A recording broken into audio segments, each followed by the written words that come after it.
Greetings from the far side of the wormhole nexus, and welcome to the Vorcast, a podcast about Lois McMaster Bujold's Vorkosigan saga. My name is Daniel Galsworth, and I would like to welcome you all back to episode 3, where we'll be continuing to read through the first installment of the Vorkosigan saga, the short story Dreamweaver's Dilemma. Before we continue our breakdown, I would first like to do a little housekeeping, and I promise it won't take half the episode this time. First, I have been informed that Lois McMaster Bujold does prefer to be addressed as Lois, and so Lois it shall be from now on.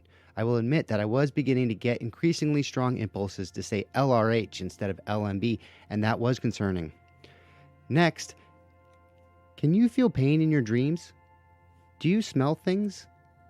While listening through the last episode, I caught something in the dialogue that slipped past me the first time. This happens when Anais and Kinsey have their meeting, and Anais is asking for details about his custom Feely dream. Quote, "Do you want zoom transitions or melt? How much pain? What odors?" End quote. I don't know about you guys, but when I started thinking about this, it occurred to me that I don't think I've ever experienced pain in a dream, or any other sense besides sight. Sounds seem like they come from within, even if they are being generated in my dreamscape. For me, dreams are mostly emotional. Like, I wonder about those videos where people put treats in front of their sleeping dogs to see how long it takes for them to wake up. In some of those, it looks like the dog is having an emotional transition, zoom or melt, in their dream after the treat is put down. But they don't really start dream sniffing. Mostly, it's their REM that changes, probably from feeling the treat with their whiskers and not sleep smelling it. And they start sniffing as they awake. Anais Ray, Feely dream composer, sniffed up out of sleep, feeling like a dog with a treat in front of her nose. It's just a riff. A riff on a theme. After further researching pain and other sensations generated while dreaming, I found an excerpt from a 2013 New York Times article headlined "Scented Dreams," which talks about a 1998 study published in the journal Perceptual and Motor Skills called "Prevalence of Auditory, Olfactory, and Gustatory Experience in Home Dreams" by Zadra, Nielsen, and Dundarai. Oh, look at that. Dundarai. That's close. The conclusion of the study was about 50% of the 164 participants, 49 men, 115 women, self-reported auditory experiences, but only 1% reported olfactory and gustatory experiences. According to the New York Times article that referenced this paper, okay, this is hilarious. Smells showed up at least once in the reports from 2% of the men and 20.9% of the women. The authors conjecture that the imbalance might have arisen because women are more interested in odors than men. Okay. Another article I found on the topic of pain in dreams is from a 1993 paper, Pain in Dreams, by Nilsson, McGregor, Zadra, Elnicki, and Ouellette, in the journal Sleep. And there's some of the same names from the previous article, even though I found them independently. Interesting. Here's the abstract. Quote, "Little is known about pain in dreams. Some studies indicate that it is rare and that it may be beyond the representational capabilities of dreaming. However, the present study describes experiences of dreamed pain that were reported incidentally in experiments on the effects of somatosensory stimulation administered during rapid eye movement, REM sleep." All right, so let's try that. Somatosensory. There it is, somatosensory. Dreams were selected from 5 subjects who had reported at least one instance of dreamed pain in these studies. The subjects had undergone 42 stimulation trials over 20 nights and had reported a total of 13 dreams, 31%, with one or more references to pain. Most often, these references appeared to be direct, untransformed incorporations of real sensations produced by stimulation. Pain was the principal motivating agent in a majority of these dreams and was in many cases associated with a strong emotion, typically anger.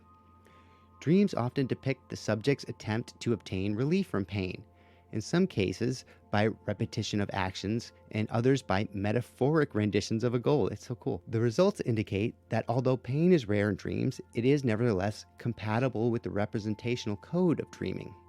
Furthermore, the association of pain with dream content may implicate brainstem and limbic centers in the regulation of pain stimuli during REM sleep. End quote. The conclusion, it seems to me, is that it is possible to cause pain sensations in a dream by causing external pain stimulation to the body. But I couldn't find anything about experiencing pain while dreaming purely from stimulation within the dream. The research about smells is a bit more conclusive, saying that after the initial stages of falling asleep, external smells have almost no influence on the dream experience. Take that, dog videos. These research papers all require self-reporting, and their ends were also really low, so their conclusions are always subject to those errors, and also probably their methodology. And I mean, these research papers are almost all garbage, just it's my opinion. But I can self-report that I have never experienced pain generated by an event in a dream, nor any other sensation besides vision and the sense of impending doom or something. So what's the point of all this besides hinting at the quantity of dog videos I watch? The point is that these dreams, I'm air quoting now, these dreams that Anais makes are not actually dreams, but more of an immersive simulation of a dreamlike environment. I think they are simply marketed as dreams to help sell the concept or because it is the easiest way to describe them, but they are not dreams. They are simulations that also communicate residual emotions from the simulator. Picture a cross between The Matrix and Inception. I think if I start picking apart dream weaving much further, we will start to see some plot holes open up. So I'm going to stop there, but I think it is important to point out that I don't think these are literal dreams, if that's not an oxymoron. The next item is more of an announcement/teaser. I recently came into possession of the Vorkosigan Saga GURPS, Generic Universal Role-Playing System RPG. This thing is amazing. It is just jammed full of Vorkosiverse lore and so much amazing artwork. It seems that most of the professional Vorkosiverse artwork online that aren't book covers came from this manual. I haven't read deeply into it yet, but I'm sure this will be a really useful reference, and I also plan on playing it for a live stream or something one day. If you're curious about the game, I'm sorry to say that you will have to buy it off eBay, and Googling Vorkosigan Saga GURPS PDF will definitely not work, so don't try. Next, I'd like to give a little update about the pacing so far. Believe it or not, in the last 2 hours of podcast, I've only covered 5 pages of text. In my 9th edition of the Dreamweaver's Dilemma collection, published in 2019, the story Dreamweaver's Dilemma runs about 34 pages. My explanation for this is the obvious fact that only about half of the first 2 episodes actually cover the text. Also, as I encounter new facets of this world, I feel the need to stop and point them out. I'm pretty sure that once the universe gets fleshed out a little more, and most of the main characters have been introduced and established, I won't have to take as much time looking at the setting, and we can just get through the stories. That being said, I think I will be able to finish Dreamweaver's Dilemma in about 1 more episode. Finally, I would like to say thank you to everybody who has listened to or subscribed or followed my podcast so far. Also, a big thank you to all the people interacting with me on the r Vorkosigan subreddit. The the Vorcast subreddit is getting going, so feel free to join for episode updates. Particularly, I'd like to mention the commenter who told me about Lois and the person who suggested that the podcast should have been called The Vorcast, spelled C-A-S-T-E, as in a rigid social hierarchy. I was trying to play off the title of the book, The Vor Game, in case anybody is wondering how I thought up the name, but you all should just be grateful because I almost called the podcast The Vorkosicast. Now, as promised, we shall return to Anais Ray, Rudolph Kinsey, and the intriguing Chalmis Dubauer. Hello, fellow Vorkies. If you'd like to reach out to me, you can email me at thevorcastpodcast@gmail.com or send me a message on Instagram at thevorcast, all one word. That's TheVorcast. Please rate, review, like, follow, and or subscribe to the Vorcast on whatever podcast platform you use. Thanks, and always remember, forward momentum! Previously, Anais Ray agrees to create a custom Feely dream for Rudolph Kinsey containing some very disturbing imagery and sensations. Rudolph insists on complete secrecy about the project and, in exchange, Rudolph offers Anais 20,000 SAH pesadoros, which is a very large sum of money. They agree to meet again in 2 weeks for delivery. Being unable to concentrate on her work in her apartment in Rio, Anais decides to visit her friend Chalmis Dubauer, who lives in an isolated location. We finished the last episode gushing over the first 3 sentences of Chalmers Dubauer's introductory paragraph and talking about why I think it works so much better than Anais Ray's intro. Let's pick it up there at the beginning of Chalmers' intro and read the whole paragraph through. Quote, Chalmers Dubauer once called himself an exile in time. Being by early training and temperament more an engineer than a poet, he spoke precisely and not metaphorically. He'd spent some 25 subjective years serving aboard the early atomic ram ships traveling near the speed of light to and from Earth's only successful pre-wormhole colony. This translated into almost 160 objective years on Earth and Beta Colony and left him permanently out of sync with the history of either planet. The most intense technical training was thrice made wholly obsolete by the slip and flow of time between his destinations. He had left wife and children behind on Beta Colony when he was drafted to help officer the hurried, fearful return expedition to America upon the news 24 light years old of the Great War. His family was swallowed up in time before his much-delayed return, captaining a ship of a government that had not even existed when he had first left Earth. The Beta Colony to which he returned was as successful as his early dreams had pictured, but not in the ways he had ever imagined.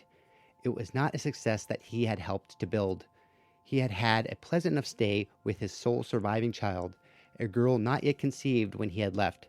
She was an ancient, frail, content great-grandmother who seemed to find him as inexplicable as a leprechaun. And in the time it took for his last return to Earth, the discovery and rapid development of new wormhole technology with its instantaneous jumps through the gulfs of space drained his sacrifices of the last of their meaning. End quote. Mic drop. Mic drop. I mean, this guy, right? This guy. Wow. The first thing I want to point out in relation to character development is that when we first meet Anais, within the first page or so, we get an impression that she has pretty much achieved all of her life's goals before the story even started. She has everything she wants. Her problems come from her lack of artistic motivation, which I could argue is a form of indecisiveness. Unless you think you're the next Shakespeare, I would bet that making your character indecisive will not help them be more interesting. More than likely, the reader will become frustrated with the character and lose interest in their goals. With Chalmers, on the other hand, we find out in the first paragraph that all his life's goals turned out to be futile efforts and that he can never get what he wants.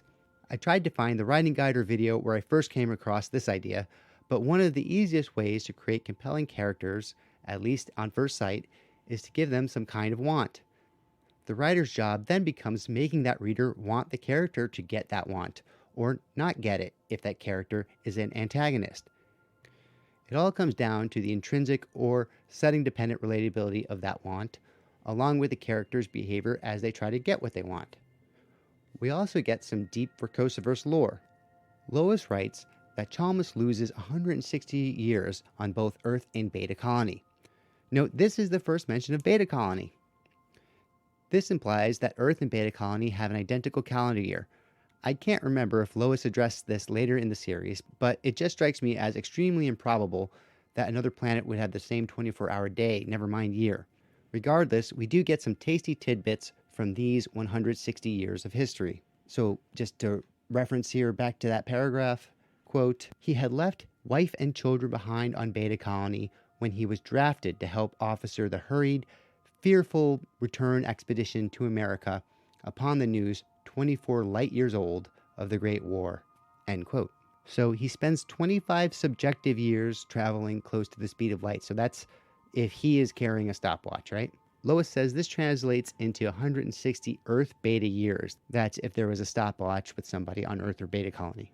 The idea is that when Chalmers and that person were together, at one point you would start the stopwatches and then you would be able to measure the time dilation that way. So there's two variables here. There's the subjective time and the dilated time. Let's think about this scenario briefly. He goes to and from Earth and Beta Colony. Earth to Beta to colonize, Beta to Earth for the war, Earth to Beta to see his daughter, Beta to Earth to settle on Earth. That's 4 trips. 160 years divided by 4 is 40. So it took him 40 Earth beta years per trip. We are then given the actual distance in light years from Earth to Beta Colony as 24 light years, or the time it took for the news of the Great War to travel from Earth to Beta at the speed of light. From this initial ratio of 160 years to 25 years, I was able to use the time dilation formula to come up with Chalmers-Dubauer was traveling at 0.9877 c. Check my math, please. So that would be a percentage of speed of light. C, if you don't know, C is the common symbol used for speed of light. So E equals mc squared, that's C. So we know that sometime after humanity invents an atomic ram engine that can travel at that percent of C, colonization missions were launched.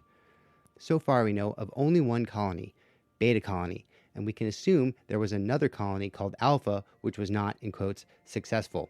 Atomic ram engines shoot atomic particle-sized matter at very high velocities to impart a very small amount of thrust, which potentially can accumulate into a velocity which is a significant fraction of c. You're essentially accelerating half the time and decelerating the other half. So we'll say that 0.9877 c was their average velocity, even though time dilation is not a linear function. Approximately 40 Earth beta years after the colonization mission, plus a few years for Chalmers to start a family, Beta Colony receives news that a great war had begun 24 years before that point. The newly formed government of Beta Colony sends an emergency mission back to Earth, but not just Earth. Lois specifies America, knowing that it will be at least 64 years since the start of the war by the time they arrive. We don't get information on what happened when they arrived, but after another 40 Earth beta years, Chalmers is back on Beta Colony, meeting his daughter, who was, quote, a girl not yet conceived when he left, end quote. This little sentence is so full of meaning in relation to the rest of the Vorkosigan saga. I'm not going to talk about specifics, but let's just think about what this could mean. If Chalmers were to say that now, that his child was not conceived before he left, the immediate reaction would be that his wife had a baby with another man while Chalmers was on his rescue mission. Not unforgivable if she knew she would never see him again, but why would he want to meet that child then? And this information is being delivered by what seems like an omniscient narrator. This narrator says she's his sole surviving child. So if this woman is in fact his child, but was conceived after he left for Earth, that must mean that she was conceived using some artificial method. Once again, this concept, which will come into play in a very significant way later on, is introduced in the very first story of the series. Lois then makes a simile about a leprechaun, which I think is a bit jarring thematically. Next, we get some insight into the development of the wormhole nexus. Quote, and in the time it took for his last return trip to Earth, the discovery and rapid development of the new wormhole technology, with its instantaneous jumps through the gulfs of space, drained his sacrifices of the last of their meaning. End quote. So wormholes began being used sometime between 120 and 160 years after the original ship for Beta Colony first left. And then let's just read the next little paragraph that wraps up our history of Chalmers-Dubauer. Quote, so he retired. He built an old-fashioned house like the best from the days of his childhood, set in enormous grounds in the geographical location of his birth, and retreated into it like a hermit crab into its shell. Journalists and historians made him an object of persecution for a while, but he defended his privacy with caustic efficiency and continued the existence of an inverted Robinson Crusoe. Finally, we get a really nice character moment when we read that he has retreated into an artificial sanctuary of a life he imagined he could have lived 160 years ago. We get the impression that this is not a weak man, not a passive man, not a man lacking conviction given his history, but a man beaten by the indifferent winds of change and the unforgiving limits of our physical world. A man that might have been beaten and broken, but let's see if he still has any strength left. Lois then makes a Robinson Crusoe metaphor. I again feel that this is jarring thematically. It would be different if the character used the expression with the proper context, but it's still too much of a pop culture reference for the narrator to make, in my opinion. There is a place for omniscient narrators with personality. The first two examples I can give are The Hitchhiker's Guide and the Harry Potter series.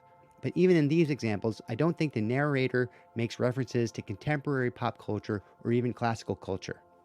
Imagine reading a Conan story and having the narrator say something like, Conan stood like a statue cast in iron as the ranks of civilized men screamed and ran across the open field towards his army.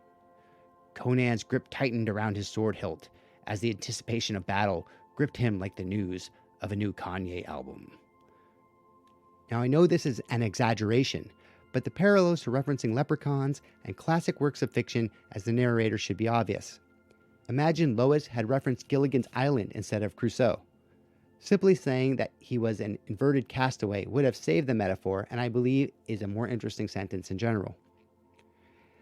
Anais arrives at Chalmers' compound and lets herself through the force screen. This is a subtle setup for the force screen concept. Here we get a really lovely bit of character building and establishment of the relationship between Anais and Chalmers.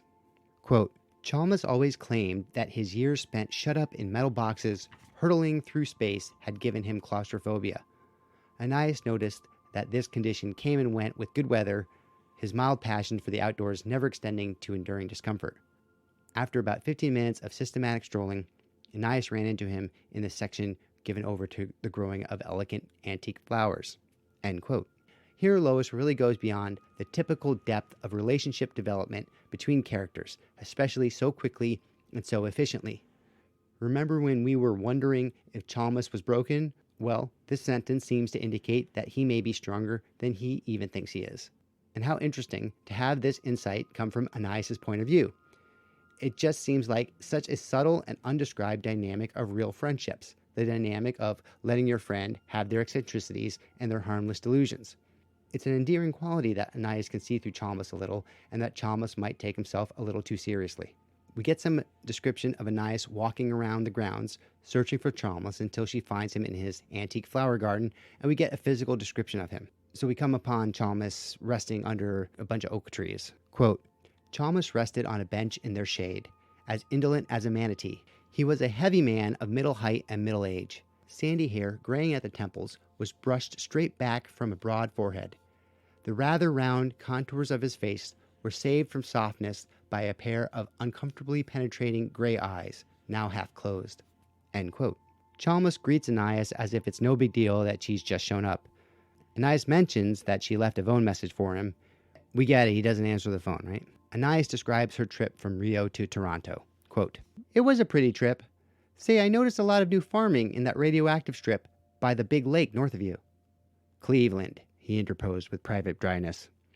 They're doing a lot of oilseed production up there, and with the new radiation-resistant hybrids, sunflowers that really shine. He blinked as blandly as a crocodile and waited for his visitor to justify her existence.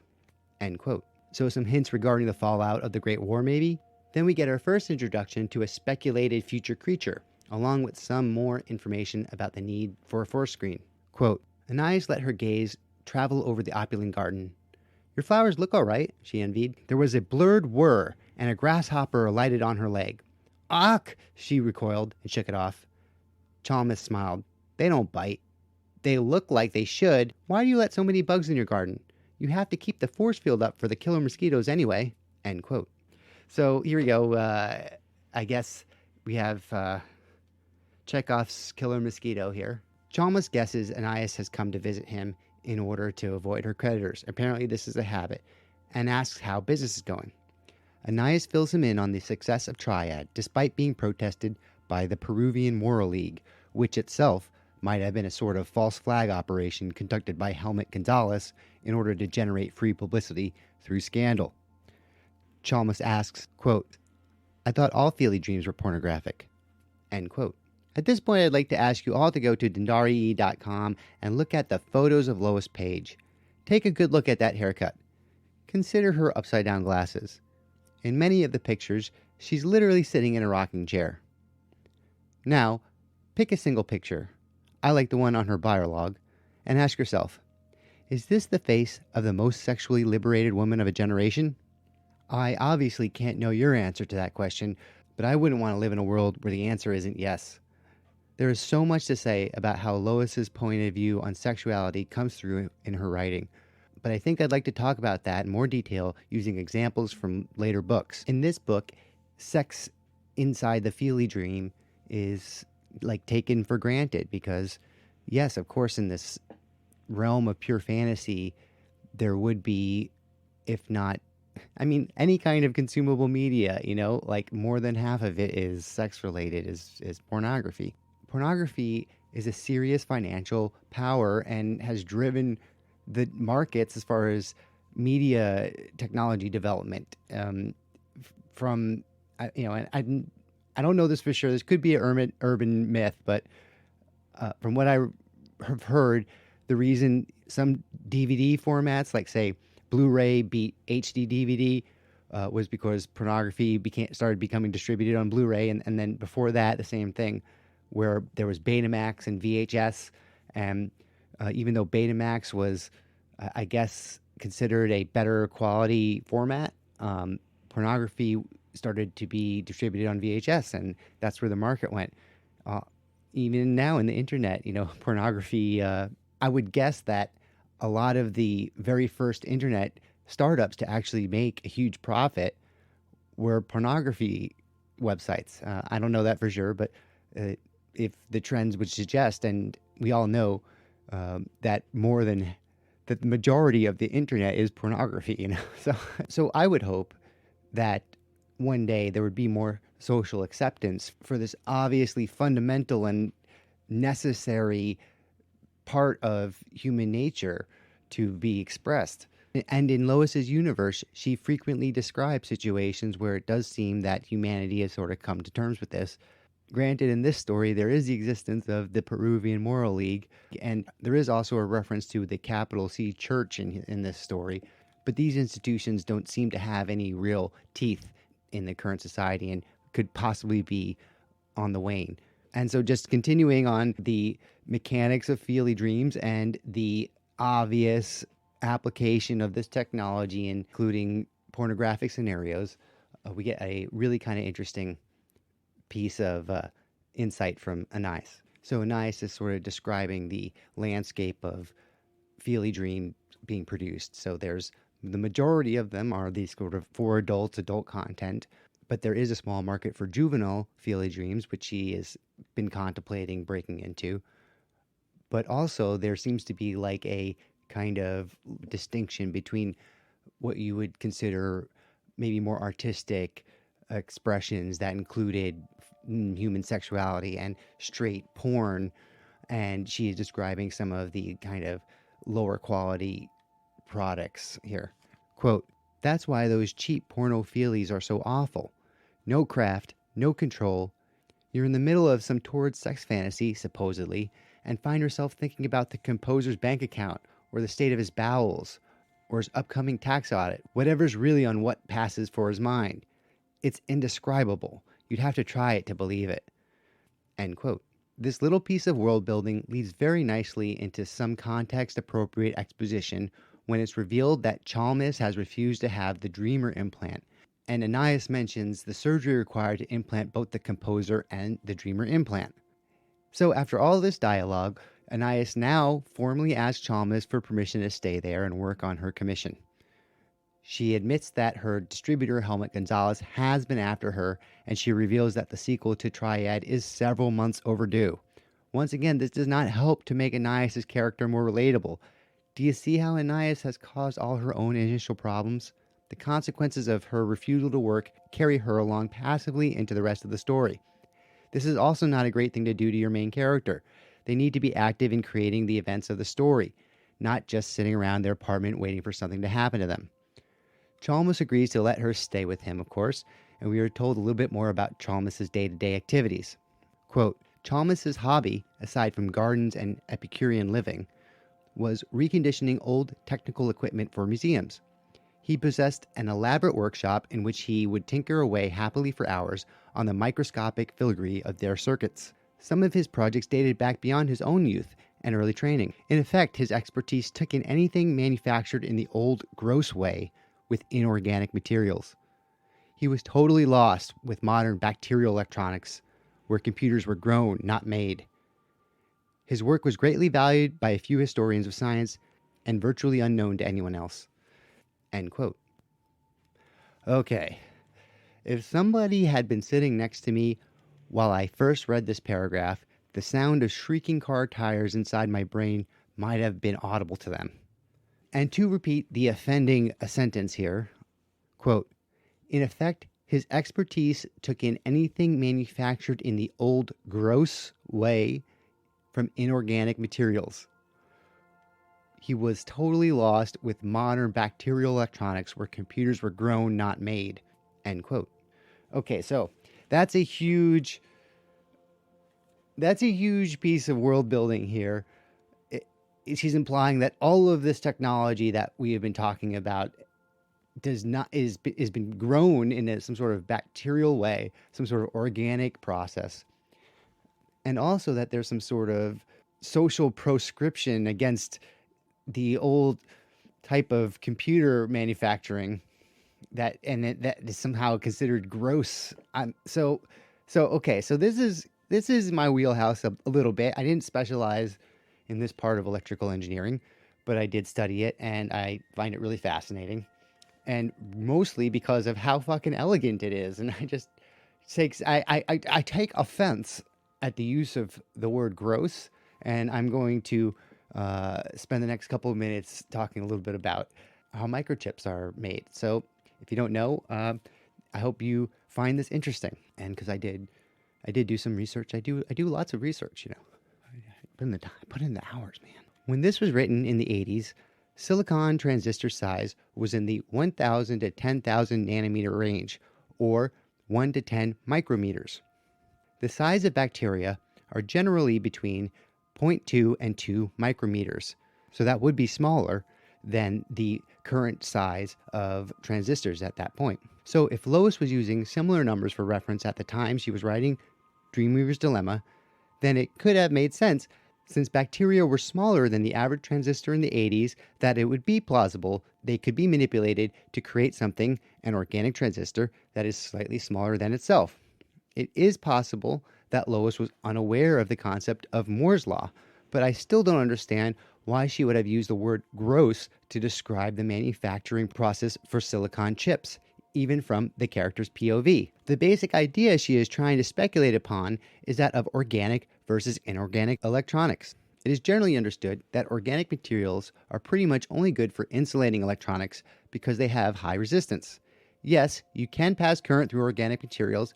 That's why people get shocked and electrocuted, but it is very inefficient, and most of the energy is lost to heat. Read electrical burns. Silicon, on the other hand, is a semiconductor, meaning that based on specific conditions, it is either a conductor or an insulator. In other words, it's either on or off. Recently, there have been some significant advances in organic transistors. Most people have watched an OLED television, for example, but from what I could find, organics are only really being used in applications involving light, like televisions, light bulbs, and solar panels. But let's talk about the gross way silicon-based transistors are created. First of all, we need to talk about the atomic structure of silicon, which is a crystalline lattice. This just means that the silicon molecules tend to form bonds with each other in a repeating geometric pattern. Picture the steel skeleton of a skyscraper, with atoms at the intersections of the I-beams. In nature, orientation of these crystals is random, and if you crack open a geode, for example, you will see many crystal structures colliding into each other. For electronics, every lattice must be oriented in the same direction. To do this, manufacturers start with a small piece of silicon that is oriented correctly. They then dip this piece into a vat of very hot, obviously liquid silicon. The atoms in the vat slowly bond with the original piece, and over time, a large log-like piece of silicon called an ingot is drawn out of the vat. Think of candle making. During this process, other elements are added to alter the conductive qualities of the silicon depending on the application. This is called doping, and it also occurs in other parts of the process as well. This log is then sliced into very thin circular plates. You can recognize these in promotional photographs of microprocessors. They are usually shown on a circular piece of material. If at this point you don't think that manipulating crystalline structures to artificially make a giant, perfectly oriented crystal isn't elegant, then the next part of the process should seal the deal. Over many days, transistors are etched into the silicone using stencils, templates, and masks, similar to printing a photograph from a negative. Grooves are etched into the silicone, which are then filled in with the appropriate material for constructing the different types of transistors. This process creates billions of transistors simultaneously per silicon slice. Once the processor is finished being etched, it is cut out, encased in plastic, while having microscopic wire leads attached. The smallest transistor being produced now is from IBM and is 2 nanometers long, which is many order of magnitudes smaller than a bacteria, verging on the atomic scale. At this point, the technology is bumping against a natural barrier as far as transistor size goes. This is due to the wave-particle nature of matter. Yes, we encounter the dualistic properties of matter in our everyday life.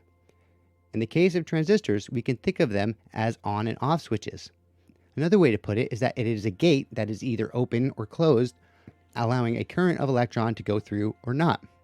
As that gate gets physically thinner and thinner, the probability that an electron will stay on one side while it's closed goes down until eventually that electron can tunnel through the gate in a probabilistic way, causing current to flow when it's not wanted. I honestly can't see what Lois thought was gross about any of this. This sentence might be an attempt at world building, implying that there was some kind of irrational cultural bias against inorganic electronics, but I think it was just a speculative gutterball. Back to the story. A week passes and we find Anais and Chalmers relaxing on lawn chairs after dinner. Next, we get a little more information about the giant mosquitoes. Quote, Anais lay idly counting the sputter and glow like shooting stars of the mosquitoes flying into the automatic force screens some hundreds of feet above them. 7, 8. Hey, Chalmers, is it true those things can drain the blood from a man in 15 minutes? Doubt it, he responded lazily. I suppose if you were attacked by a swarm, you could get significant blood loss. But for all that they're 5 inches long, they're mostly legs and wings. I don't suppose they can load on more than 10 cc's a bite. The real problem is the venom. He took a swallow of his tall iced lemonade. Even then, 2 or 3 bites wouldn't kill you, unless you were one of those people who are violently allergic. It might make you pretty sick, though, especially if they'd been breeding in the high radiation areas. They can give a nasty burn. End quote. Again, in this first story of the series, we get a little glimpse of a recurring theme, that of the fatal allergy.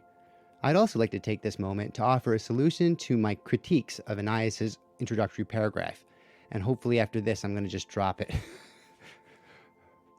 Right here, we get the imagery of a giant blood-sucking insect with, I am assuming, a proportionally sized proboscis. Now, instead of a spearfishing metaphor, Lois could have begun the story with a dream of giant mosquitoes. The skewering metaphor could remain, except instead of a harpoon, it could be the mosquito's proboscis. This could serve the double purpose of inferring the dream state by having a fantastical creature, but also as a setup for the reality of those creatures later in the story. Also, this imagery could be used as a more natural way to bring up Chalmers instead of the doesn't answer the phone thing. Chalmers asks Anais how her work is going. Up until now, Anais has been reluctant to discuss any details of the Feely dream with Chalmers because the terms of secrecy she agreed to with Kinsey. But after Chalmers pries a little with the line, quote, and yet you damn with faint praise. What's disturbing you if I'm not out of line? He added, by way of offering to shut up. No, do I seem disturbed? She asked anxiously. End quote. Okay, so this line, and you damned with faint praise, it just struck me as it seemed like a reference to something else. You know, it's a beautiful line of prose, and I'm sure Lois is very capable of producing something of equal quality. But it just struck me as something that could possibly be a reference to something else. So I Googled it, and it was a poem by Alexander Pope from 1734. And the poem, it's an excerpt I'm going to read you guys. It's from the Epistle to Dr. Arbuthnot in Prologue to the Satires. Okay, here we go. So here we got some poetry, some 18th century poetry. Damn with faint praise, assent with civil leer, and without sneering, teach the rest to sneer. Willing to wound, and yet afraid to strike, just hint a fault, and hesitate dislike. Oh, it's so... Oh my God. I don't know. That tickled me. This is It's so snarky. It's just right up her alley too. It's right up Lois's alley because it's like this has got to be the best description of somebody being passive aggressive ever, you know? And like this is just the kind of tone that a lot of Lois's snarky comments kind of fall into. It's great. That's great. Okay. Now this is a cultural reference, yes, and I've railed against them, but this does come from the character's point of view, and there's many ways you could justify a character, especially somebody like Chalmers, with having access to this original poem or somehow have come across it somewhere. So yeah, I think it's perfectly acceptable. Now, if in other situations where the context would be this is some sort of far distant future society, like tens of thousands of years in the future, then it would sort of stretch believability, and there would have to be a damn good explanation for why a character would be able to quote something like this. But in this context, I think it works fine, and I like that Lois put it in there. And I would be curious to hear the story about how Lois first came across this and what she thought about it and why she decided to put it in her story. So after Chalmers uses this quote to sort of try to pry some more information out of Anais, who does seem to be kind of uptight about this whole thing, we get Anais's little thought process here. Really great stuff. Quote, Anais teetered on the edge of temptation, then, rather deliberately, gave in. And so that was the description of Anais deciding to break the secrecy, which she obviously really didn't take to heart that much. I feel like she's been looking for an excuse. This is such a classic Bujold way of describing one of her characters going, fuck it. Lois is such a punk. Anais then goes on to talk about the disturbing imagery and themes from the script that Kinsey had given her. Anais says, quote, but Chalmers, this thing is really weird, and in more ways than just its imagery. And the more I work on it, the weirder it gets. That's partly an effect of getting it into dream form. Things do tend to take on a life of their own, just normally. It's an extraordinary commission. I suppose that's why I took it. End quote. So interesting that Anais is intrigued by the artistic challenge of rendering something so weird. The creative challenge of it was also part of her initial decision-making about whether to take the job. It's kind of like messing around with the lament configuration box. Explorers in the further regions of experience. Demons to some, angels to others. Anais gives the Feely Dream script to Chalmers, and after reading it, he points out that it appears to be designed to be played on a loop. This was set up a little bit earlier when Anais mentioned the ending was a little vague. After this, Anais explains all about the meeting with Kinsey and the secrecy and the money. Chalmers seems to be concerned, but is reserved. It feels like he's giving her the benefit of the doubt as far as matters of her own business goes, but he does tease her for being too trusting. Anais eventually asks him outright if he thinks she should have done the commission. Chalmers asks, quote, is it possible to harm somebody with a feeling dream? I am rather at a disadvantage, never having experienced one. Well, there are addicts, Anais allowed. People who spend way too much time on them and get carried away by their favorites. But I don't see that feeling dreams are different from any other pleasure in that respect, in spite of what the church says. Other than that, I think even the nasty ones do more good than harm. You can be as unpleasant as you like in a feely, and no one is hurt. Except for whatever soul-curdling effects habits of thought may have. How would you measure that? No, I think feelies are just a new way for people to go on doing the same old things. You're answering your own question, then. I might have known you wouldn't. He handed her back the papers, then asked curiously, does your Mr. Kinsey strike you as somebody for whom that, he pointed at the papers, would be his fondest fancy? No, answered Anais slowly. Not but what I think he'd be pretty rank. If anything, I get the impression he might be an agent for somebody. I think so too. It's a curious puzzle. I shall be interested to hear how it ends. Do keep me posted when you get back to Rio. What, will you answer your phone? Laughed Anais. Only for you, my dear. Only for you. Okay. And that there is the end of the section. So we got a couple more sections to go, and then we'll be in striking distance of the end for the next episode. So let's keep going. A week later, Anais is finished with the Feely Dream. She thinks, quote, She was proud of the mastery of her craft the dream displayed. Anais' imagination was vivid, visceral, full of poetic power, and she had poured that power into the dream. And then there was the money, end quote. So we see that she's even impressed herself with how potent the Feely dream is. On her way back to Rio, she encounters some problems with her flight, culminating in the temporary loss of her luggage. Fortunately, the airport/spaceport workers, the word shuttle is used, eventually find her bag and she makes it home. She begins to unpack her bag and can't find her dream synthesizer. Thinking she must have left it at Chalmers' place, she leaves a phone message for him to look for it.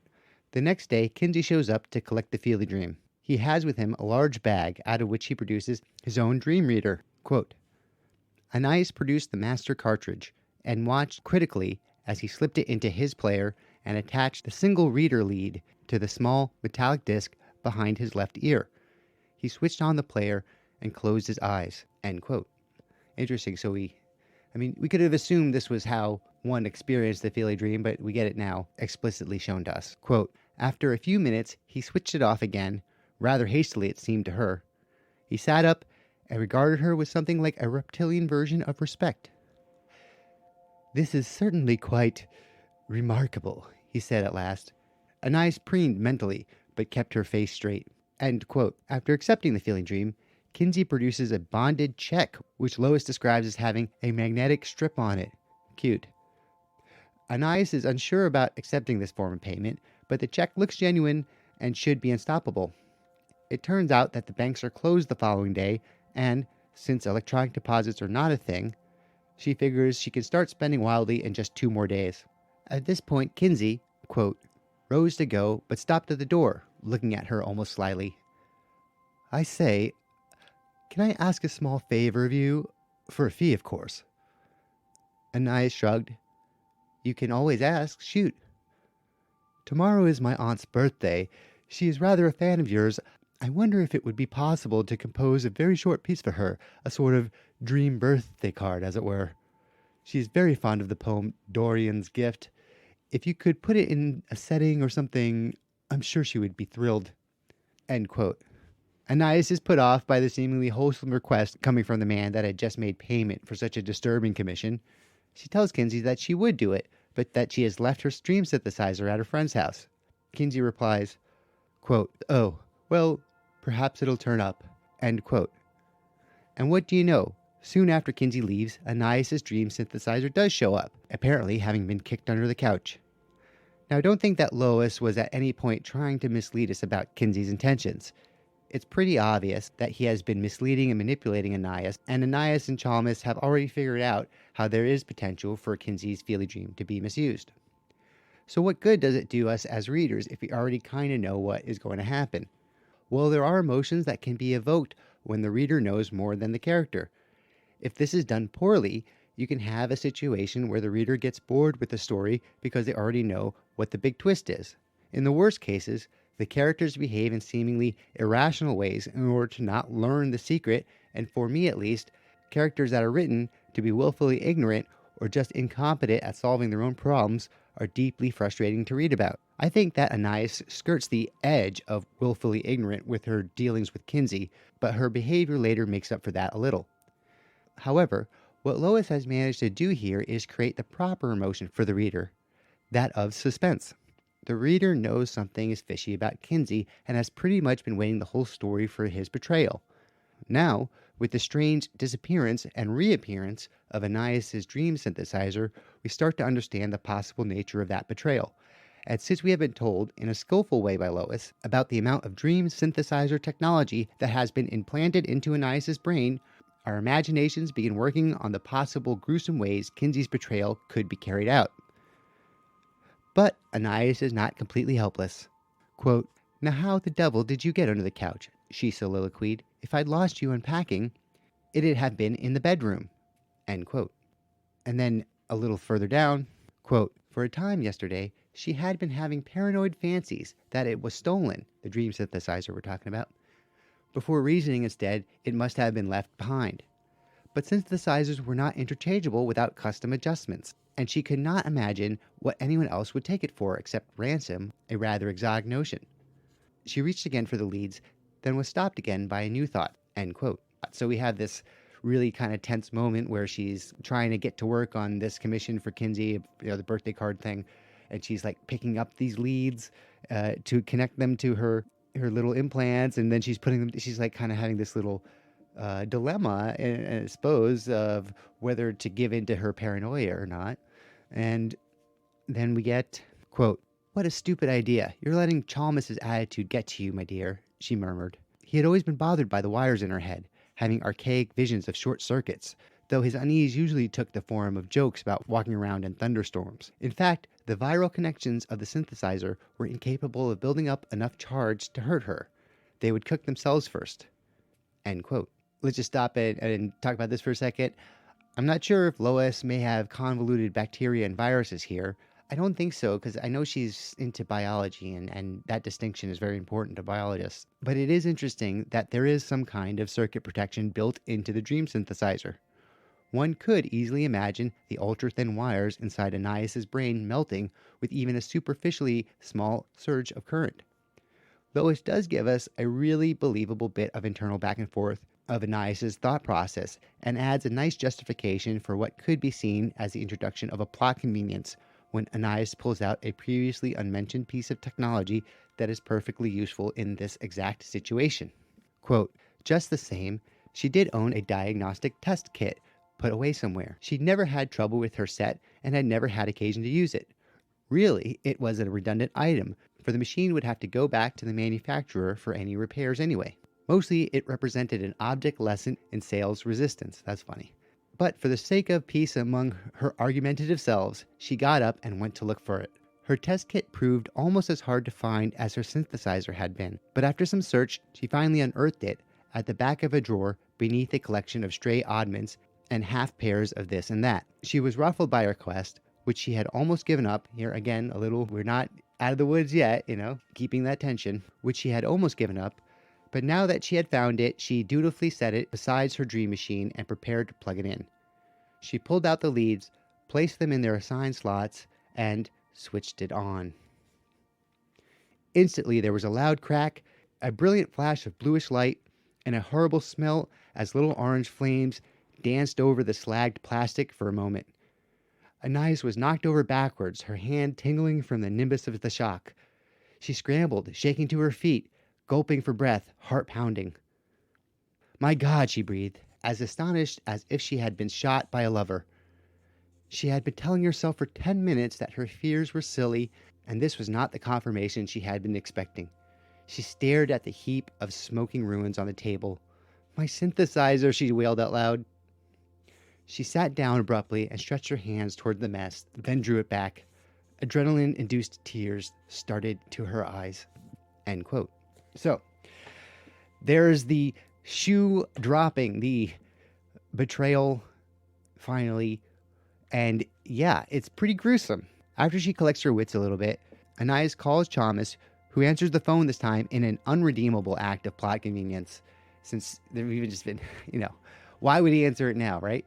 If Lois didn't make such a point of that, then it would just be like, it makes the story difficult to tell now, because you're putting artificial and like almost unmotivated obstacles between your characters communicating. But of course now it's not an issue. Anyway, I do like the story. I know I maybe should say that more. I do like the story. I do like Lois's writing.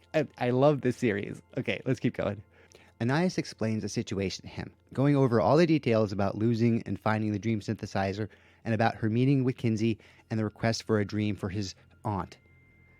They both conclude that the aunt thing was only an excuse to have Anais use the synthesizer. Chalmers invites her back to his compound to hide out until they or the police can think of what to do next. Quote, "In the meantime, I will do what I can through my contacts to encourage the police to exert themselves in your cause. Give me another call when you're ready to leave. I'll wait for it." Right. End quote. The police soon arrive at Anais' apartment, and she tells them the details of her interactions with Kinsey. The questions police ask, quote, open up uncomfortable vistas of her own carelessness, end quote. So she's not completely oblivious now. I don't know. She seemed to be acting in the face of common sense here a lot with this guy. And there's some motivation behind that she's wanting to challenge herself artistically. I think all in all, it's a weak to medium motivation to, put yourself at such risk. Also, but I suppose the real thing that pushed her over the edge there was the money. So I guess that's all justified. At the same time, though, this is good that she is sort of kind of coming to her senses in a way. The police collect evidence from her apartment, including the burned out Dream synthesizer and the 20,000 SAH Pasadena check. She catches another shuttle to Toronto, and we begin to get some clues as to the magnitude of the predicament, or dilemma, she is in now. Quote, the more she thought about it, the more her conviction grew that money alone was not sufficient motivation for her murder. She had the unhappy suspicion that she had been used, willingly if unconsciously, as a tool in a very much nastier scheme. By the time she reached Chalmers', her own most intimate knowledge of her recent work, reviewed with sickening clarity, had suggested to her another possible reason for the crime. End quote. So they're trying to figure out, why Kinsey would try to kill her. They suspected it so that she wouldn't be able to cash the check. But, it does seem like a little bit of an elaborate plan just for that. So they're trying to really dig deeper. When she meets Chalmers, she says, quote, I'm sure it was for the dream, she said to Chalmers. I believe it is to be used as a weapon. End quote. I'm not sure precisely where in the story this happened, but at some point, maybe even set up from the beginning, this story began to take on the form of a noir mystery. I really love when stories do this. A few examples I could think of are The Big Lebowski, where we get a character unwittingly drawn into a situation where he becomes a detective by default. The Matrix is another. I have a vivid memory, the first time I watched that movie, coming to the realization that, oh my God, this is a kung fu movie too. And up until that point, we don't have to beat the dead horse of why the Matrix was so incredibly influential, but mixing those genres, I hadn't seen it, even though I'm sure someone had attempted it to greater or lesser success. That was the first time I had seen it, and it was just blew my mind that even was a thing you could do, mix those genres. And anyway, I was 17, I think, when we saw that. 16 or 17. Chalmers and Anais revisit the idea of weaponizing a Feely dream. Quote, I sensed it, you even sensed it, but I was so wound up in admiring my own abilities, I wanted to do that dream.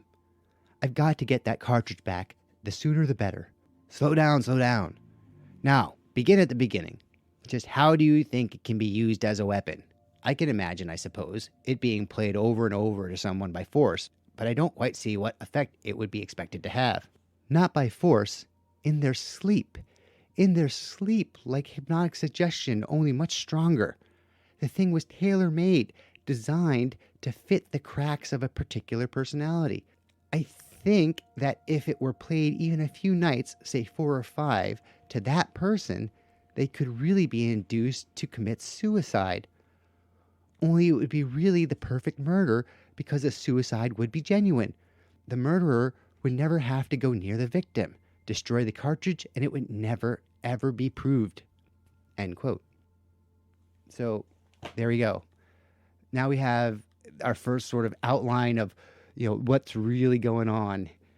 The real mystery is coming to the surface here. Anais then goes on to conjecture that there must have been somebody above Kinsey. She calls him Mr. Big, another noir-type element. After this, Anais seems to have reached her limit as a detective, but Chalmers thinks that she knows more than she realizes. Chalmers starts asking Anais demographic questions, and together they theorize what kind of person would be affected in the most negative way by the dream. They come up with, quote, so the victim is a middle-aged woman, married, with 1 or more children, and a history of mental illness.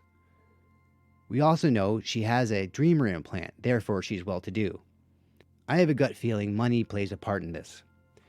The murderer at least assumes money is a powerful motivation, hence the price he offered you for the dream. Also, the trouble he's gone to not pay it.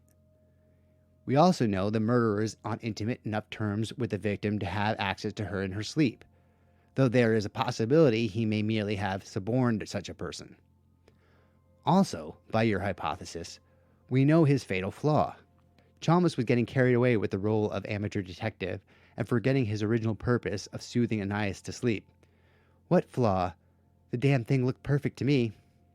He can't leave well enough alone. He can't leave an end loose. If he hadn't tried to kill you, you probably would have gone on, forgetting your suspicions, never making any connections. Admittedly, if his attempt on you had succeeded, that would not be the case. Except for me. End quote. This is so interesting because not only is it clever exposition, but it also shows how deeply Lois is capable of thinking about characters and their motivations. Anais is concerned that the police won't be able to locate the people who have her feely dream before they are able to do whatever bad thing they want it for. Together, Anais and Chalmers devise a plan using a news reporter connection of hers and some personal ads to try and clue Kinsey into where Anais is and lure him to Chalmers' property and then trap him and interrogate him.